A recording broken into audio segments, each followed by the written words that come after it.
case unique in criminal history that would create global fascination. Another serial killer is in the news. This killer does not fit the typical profile. 6 men shot in cold blood. She was a danger to any man she picked up on the highway. A brutal killer stalks the state of Florida. Hey, you want to help me make some money? I really feel she was evil. One of the most evil people I've ever been around. Highway hooker turns serial killer. She hated men. That's exactly why she killed. Made it real easy to pull the trigger. This is the remarkable story of the investigation into the world's most infamous female killer. She was more of an animal. She frankly needed to be put down. I'll be up in heaven while y'all rotting in hell.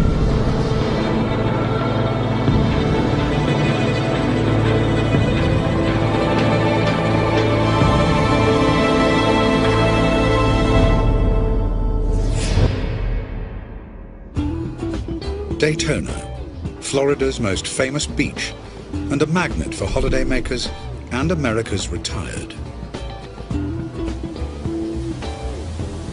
As the 1980s draw to a close, a dark cloud is brewing over the Sunshine State. December the 1st, 1989. Police recover an abandoned vehicle. The car has been stripped of ID and wiped clean of prints. The owner is missing. Lieutenant Steve Binniger is initially unconcerned. A lot of people go missing in this state because it's a very transient state. I mean, the state of Florida attracts people from literally worldwide. A gruesome discovery 5 miles away from the abandoned car plunges detectives into a murder investigation. Police struggle to identify the corpse. Decomposition takes place pretty fast in Florida with the humid weather and the heat and everything. And with the animal activity, also the bug activity.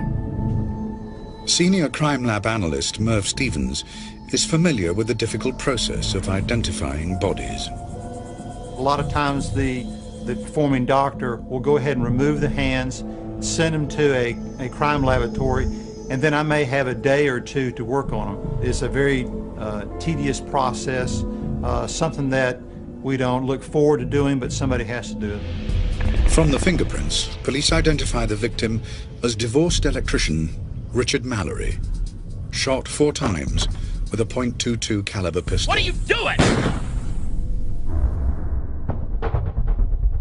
Mallory was on his way to Daytona when he was shot and robbed, but for items of little value. Detective Brian Jarvis tries to work out a motive for the murder. When you're doing a criminal investigation, you look at every possibility you can so you don't miss something. But police have little to go on, and the trail goes cold. Then, 3 murders in 3 months. Divorcee David Spears. Soon-to-be married Charles Carskadden. And family man Troy Burris. Investigators notice a chilling similarity in each of the killings. Each of these cases involved somebody being killed with a .22 caliber, which is typically more of a woman's gun. People don't usually use a .22 caliber gun to do murders, and yet we have 3 of them right in Central Florida. It's not a powerful weapon and is usually used for self-defense. The same small caliber gun was used to kill Richard Mallory, and there is a similar pattern to all 4 murders. They were in a vehicle. They were white. They were male, my age or even just a little bit younger. The seats in the vehicles were pulled to their forwardmost position, and that would be a common thread, which is a little unusual. But as police begin to make the connections between these murders, a killer continues to stalk Florida's highways. Come on in. Retired police chief Charles Humphreys is on his way home to his wife of 35 years when he stops to pick up a hitchhiker.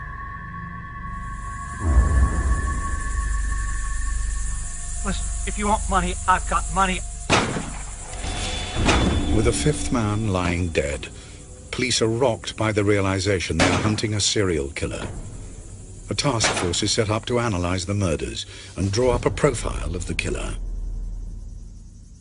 What kind of person could get close enough to all of the victims to perpetuate this crime? All the particulars to the individual crimes were discussed. There was a timeline set up for all the individual victims' time of death and items that had been found. Forensic investigator Ward Schwab is part of the team looking for patterns that could unmask the killer. That's when the linkages actually started forming for me. Condition of the victims' bodies led investigators to speculate that it might be a murder by a prostitute or someone that was out commissioning for sex. Where there were some partial nudity of the victim, plus there were some evidence of discarded condoms. Something extraordinary begins to dawn on the task force. Could it be that the serial killer they need to catch is a woman?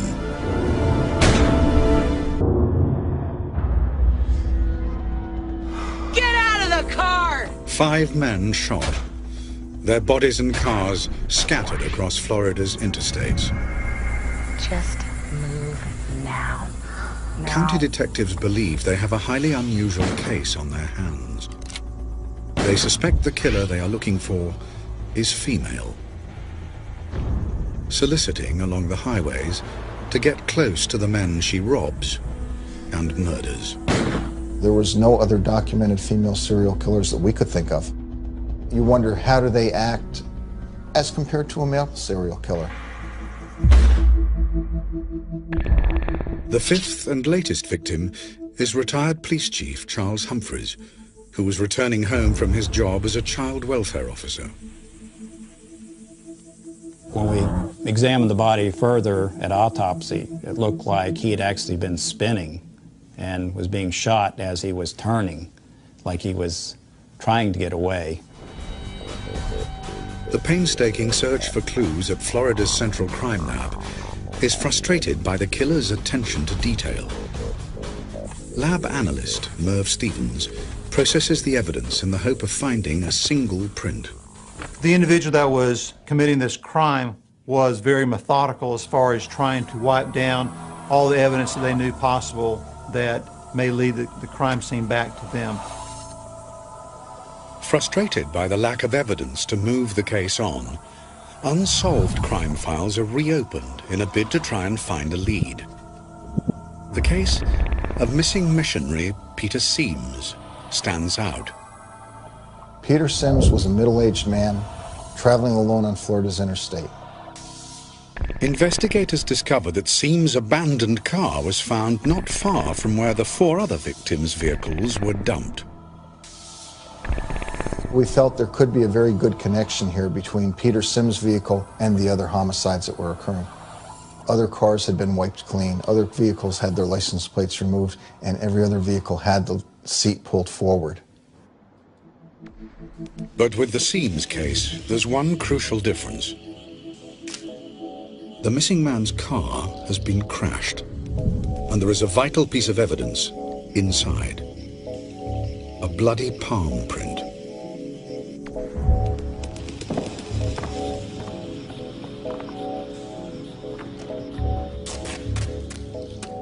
The palm print being made in blood makes it a very fragile type of print.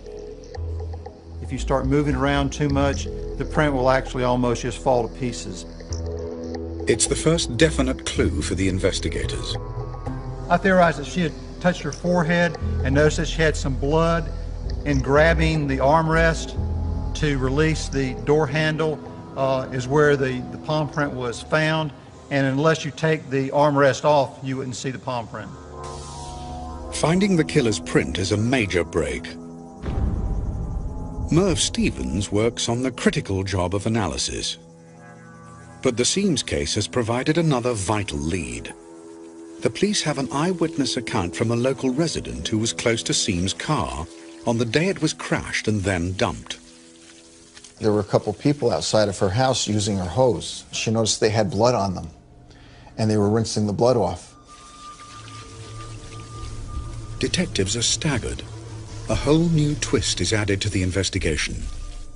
The sketch, based on the eyewitness's account, shows not one, but two female suspects. Do investigators now have two serial killers on their hands? It was overwhelming. I can remember my first thought is, what do we do next? But detectives have little time to think before another body is discovered. Normally with a body dump, you have some other evidence there. In this particular case, there was none. It appeared to me that someone had gone to great lengths to try and hide the identity of the decedent. The seventh victim is identified as trucker and reserve police officer Walter Antonio. What forensics notice at the crime scene is vital. We could see indentations on his hands where he had rings that had been removed. We saw an indentation on his wrist where a wristwatch had been removed, but none of those were in the immediate area. If detectives could locate these missing possessions, they could lead directly to the killer. Police begin an extensive search of Florida's pawn shops in the hope of finding evidence. $30. Sign here. But they know time is not on their side. We realized that the frequency of the homicides was increasing. And we knew we had to act quickly because we didn't want to have anybody else killed. The police go public with the sketches of the suspects. It's a subject that seems to horrify and fascinate us at the same time. Another serial killer is in the news.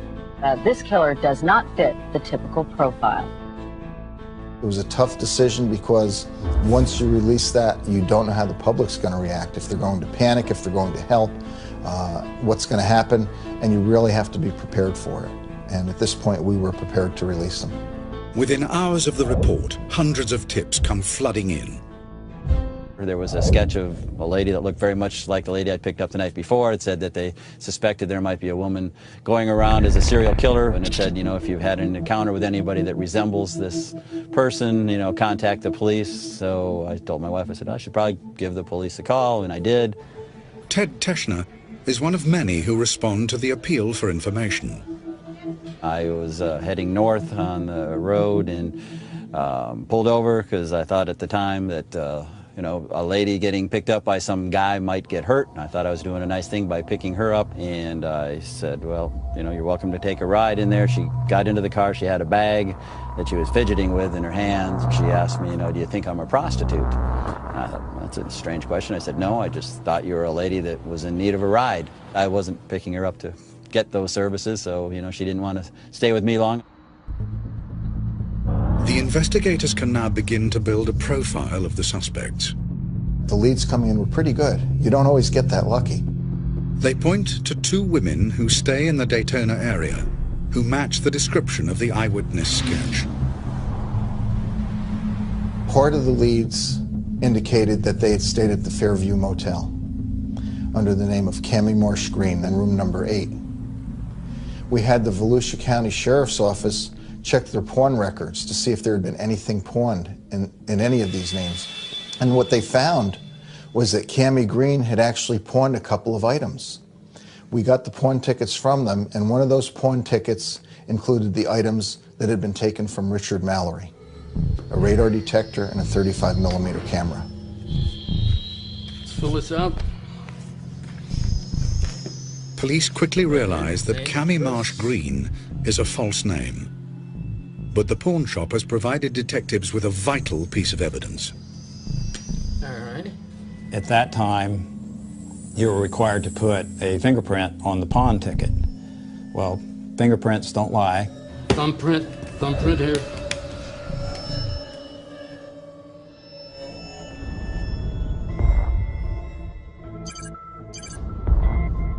The print is rushed to the state's fingerprint lab. Director Jenny Ahern runs it through the automated identification system. I ran the print numerous times to no avail. I also had a coworker of mine run the print to no avail. The automated system does not contain every print that the state holds. Ahern prepares to search through the database manually. It's an awesome undertaking. We really knew we were looking for the needle in a haystack. The killer is still at large. It looks as though it'll take Ahern and her colleagues weeks to search through hundreds of thousands of records. We take out a chunk of cards at one time, and you physically, with your bare eye, flip through each card, eliminating prints that are not close. I had only been in the drawer for about 15 minutes. I had taken out one section of the cards. I'm flipping through, looking at each card, one at a time. And within 15 minutes of the first set, I found a card that I felt was close. I could not even breathe because I was so excited about the possibilities of this, that we may actually have found this woman. So I looked at it, looked at my print, looked back at it again, looked back. We knew we were looking for a white female. Turned the card over, it's a white female. I was just beside myself.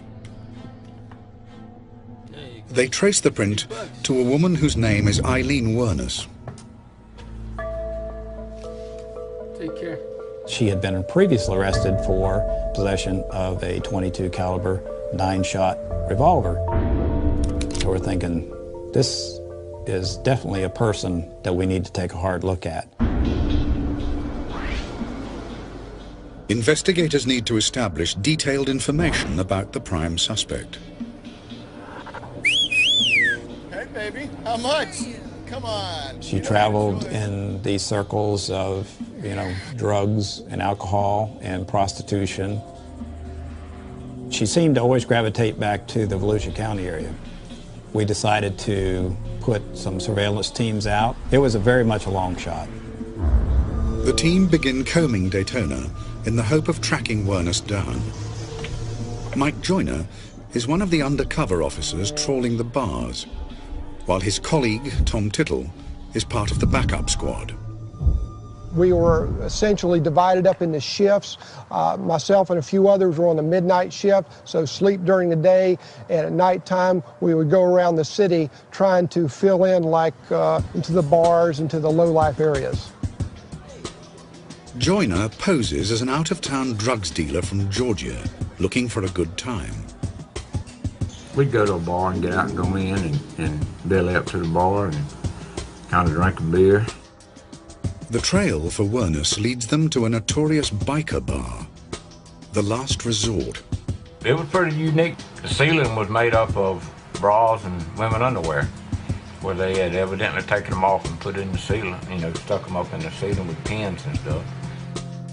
Owner Al Boeing confirms that Eileen is a regular at the bar, usually drinking with her lesbian girlfriend, Tyria, who she'd been seeing for nearly a year. She used to come in with a girlfriend, Ty. They'd come in for a few beers, hang out for a little while, and take a leave, and the next day they'd come back in, then he'd be gone for a few days, and just like anybody else.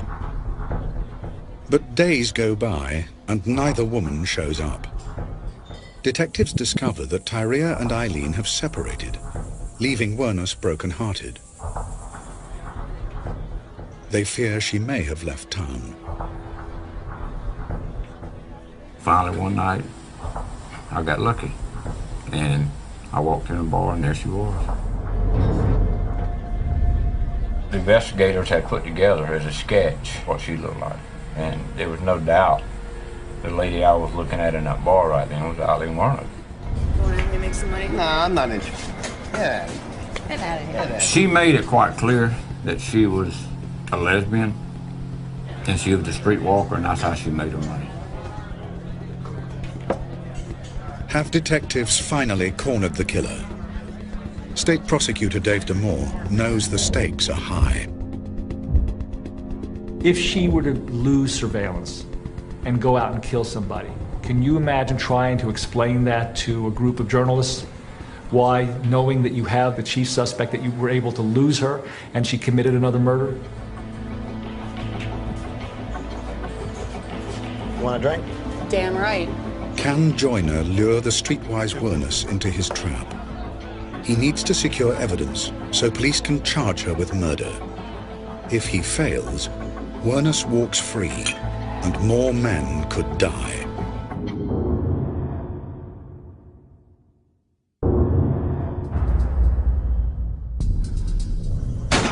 With 6 men dead and 1 man, Peter Seams, missing, investigators have tracked down and put their prime suspect, Eileen Wernus, under surveillance at the notorious biker bar, The Last Resort. The stakes couldn't be higher. My thinking was we found her. We know where she's at. Let's don't lose her. I don't want to be her next victim. Want a drink? Damn right. 2, please. Undercover officer Mike Joyner needs hard evidence, fast, so the state can charge Wernus with murder. How's it going? It's going. If the operation fails, more men could die. She wants cigarettes, I'll buy her cigarettes. She doesn't have any money. You want a cigarette? Yeah. As Joyner strikes up a rapport with Wernus, his support team wait anxiously nearby. My group was set up directly across the street from the bar. There was others down the street. And so we had our wire where we could listen to all the conversation that was going on because Mike had the wire on his body. What are you hanging around for?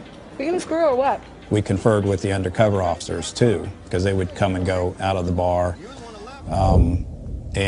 These 2 guys were excellent undercovers, and I have a great amount of respect for them personally and people who can do that kind of work. As the investigation closes in on Wernus, the team listening in agonize over what to do next. My difficulty was that my job would be to get a conviction based upon evidence that I didn't have yet. Effectively, what we had was a lot of circumstances. We could put her in a lot of places, but we couldn't put a gun in her hand. Okay. Is that the key to your hotel room over there? Is that where we're going? No. What police want to find is the murder weapon. If Wernus has a .22 caliber gun in her possession, it'll be crucial evidence. I honestly believed that she had a gun in that bag.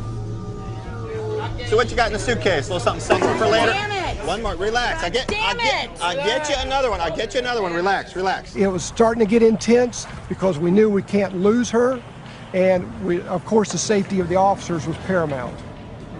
I said, we've got to arrest her. We cannot let her leave here on the back of a Harley Davidson. Do I think I was going to be the next victim? Yes, I sure do now. But if I had a family, and I sure did want to get back to them. I was ready at the last bar.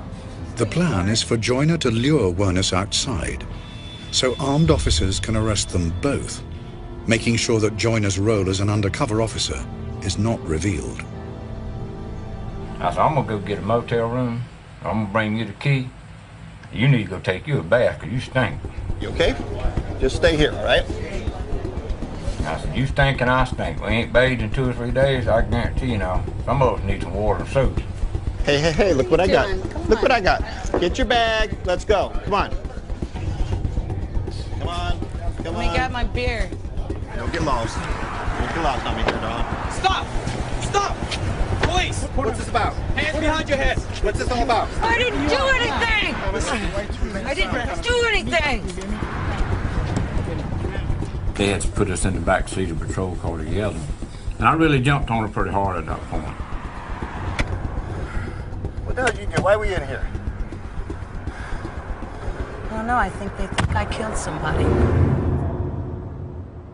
Finally, when it was over, it was like a big calm after a hurricane. Detectives hope to find the murder weapon in Wernus's suitcase. But there's no gun inside.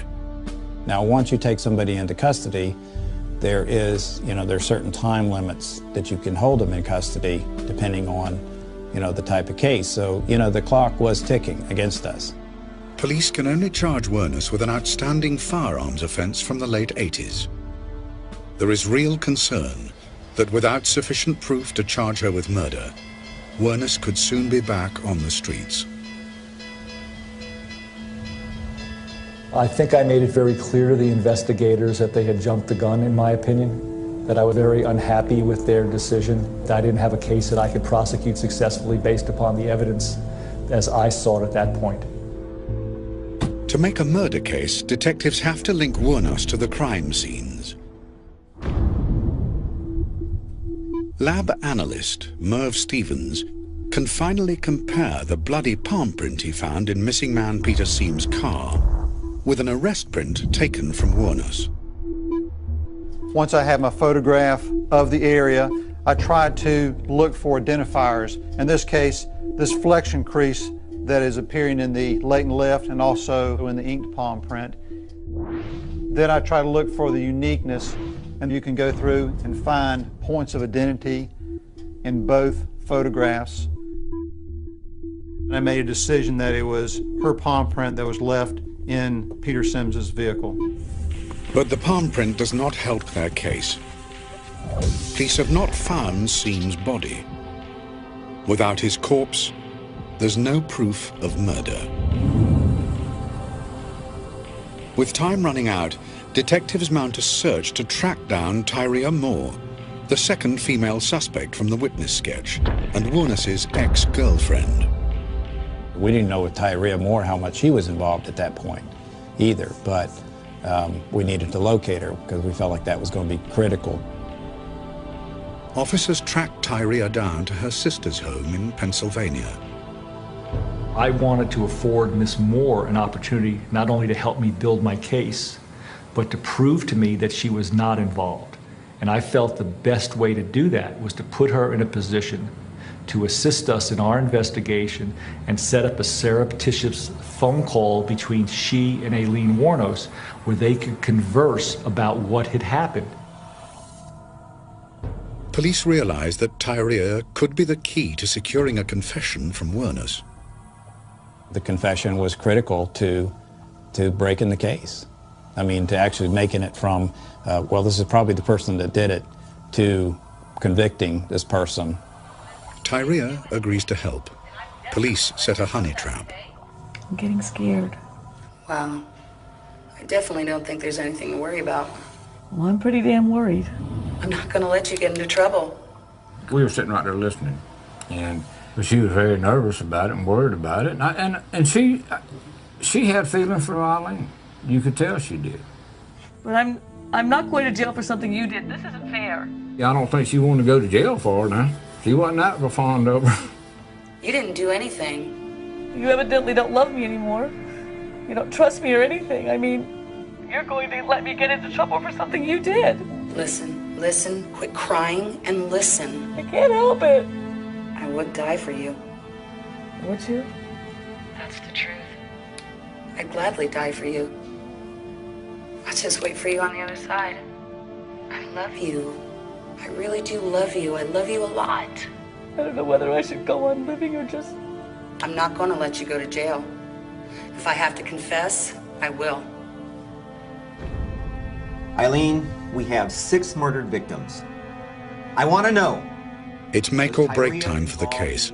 Despite the damning honey trap call with Tyria, the police still need a full confession from Wuornos to try her for first-degree murder. As Wuornos faces a police interrogation, Public Defender Michael O'Neill reminds his client of her rights. That's my job as a defense attorney, to protect her interests at that point. I have to try and convince her not to make any statements and not to give any confession about anything, and told her that she had that right to remain silent, and it would be my advice to her to use that right and don't say anything. But no matter what I said, she wouldn't have it. 8 days after her arrest, police finally ask Wuornos the question that proves decisive. I want to know, was Tyria involved in these killings? I did the killings. It was me. Go ahead and put me in the electric chair. Her total focus was on her friend and protecting her friend.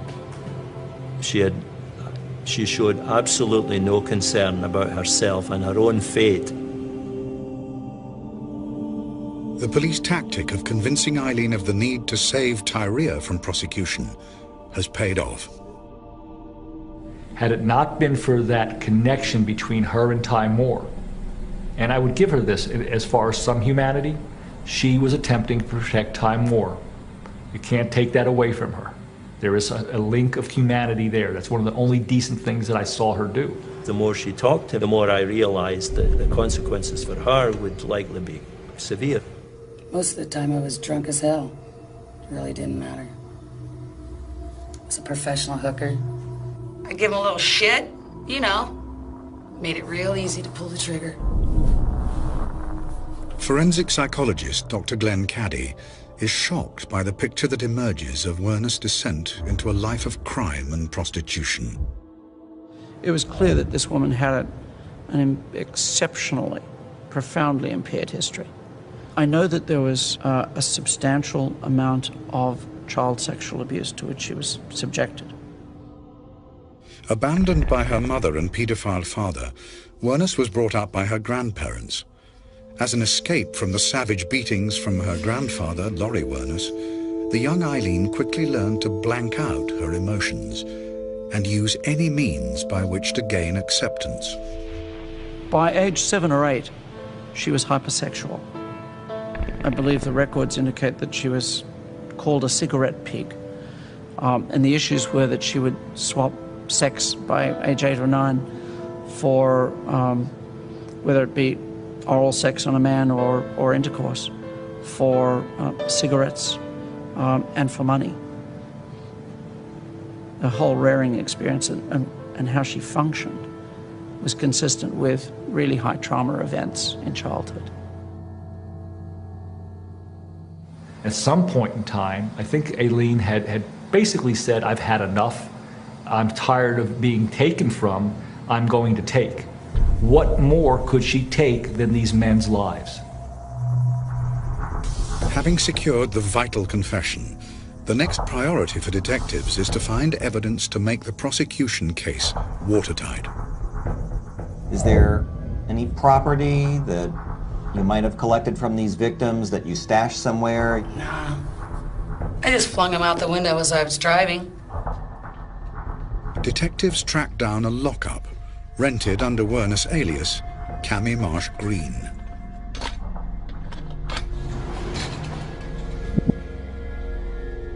The harsh truth is revealed. Werner has hoarded personal possessions stolen from her murdered victims. A lot of these items were personal to the individual. They were briefcases, they were watches, they were rings. It may have been souvenirs, or it may have been a further attempt to try and hide the identities of the victims. And we were actually able to tick off items and establish what belonged to which victim. For police, this is vital evidence. For victims' families, a reminder of their loved ones. We have some hair here. Among the items is a hairbrush. Bag that. Peter Siems's son is asked to identify it.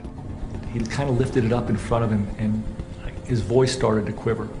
And he said, my father used to brush my hair when I was a child with this brush. And I remember the tears welling up in my eyes, and I was just about to cry. To this day, that image of that boy remembering his father brushing his hair with that hairbrush brings tears to my eyes. Get out of the car! What are you doing? What are you doing? Police have a confession. They have evidence to link Werner to the victims.